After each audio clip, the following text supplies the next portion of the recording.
노심초사하며 중국 시장을 바라보던 국내 게임 업체들에게 악재가 겹치고 있습니다. 국내 게임 업계에선 오는 3, 4월 시진핑 국가주석의 방한 시점에 맞춰 중국 정부가 한국 게임의 허가증 발급을 재개할 것이라는 기대감이 작지 않은 상황입니다. 하지만 시장에선 중국 현지 게임사마저 줄도 서나는 마당에 국내 게임이 허가증을 받는다고 해서 큰 이득이 생기겠냐는 의구심이 팽배합니다.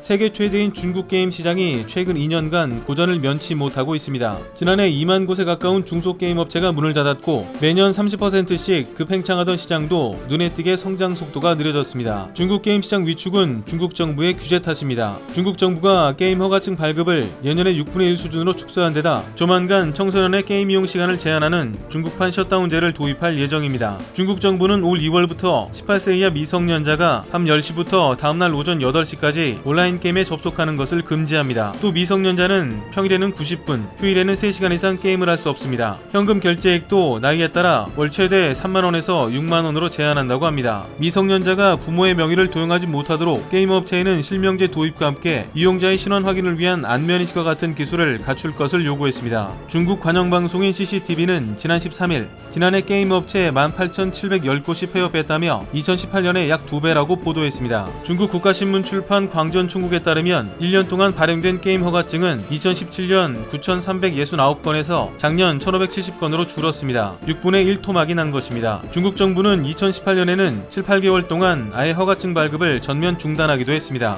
중국에선 허가증을 못 받은 게임은 아이템 판매와 같은 상업 활동을 하지 못합니다. 중국 1, 2위인 텐센트와 넷이즈도 어렵긴 마찬가지입니다. 예전엔 매년 100여 건씩 신작 게임을 쏟아냈던 텐센트와 넷이즈가 작년에 발급받은 신규 허가증은 각각 32개와 31개에 불과합니다. 지난해 말에는 넷이즈가 게임 부문 인력을 10% 감원한다는 현지 언론의 보도가 나오기도 했습니다. 넷이즈의 전 직원이 현지 소셜미디어인 웨이보에 강조 퇴서 권고를 받았다는 글을 올린 것입니다. 중국 음원 디지털 출판협회가 발간한 중국 게임 산업 보고에 따르면 2019년 중국 게임 시장 규모는 2,308억 8천만 위안, 한화 약 39조 원으로 전년보다 7.7% 늘었습니다. 2010년대 매년 3, 40%씩 고속 성장하던 중국 게임 시장의 성장률이 한 자릿수로 떨어진 것입니다. 국내 한 중소게임 업체 대표는 중국이 허가증을 다시 내준다고 해도 국내 업체가 예전처럼 중국에서 대박을 치긴 어려워졌다며 북미, 유럽, 일본, 동남아 등 다른 해외 시장을 개척하지 못하면 한국 게임은 심각한 쇠락기를 맞을 것이라고 전망했습니다.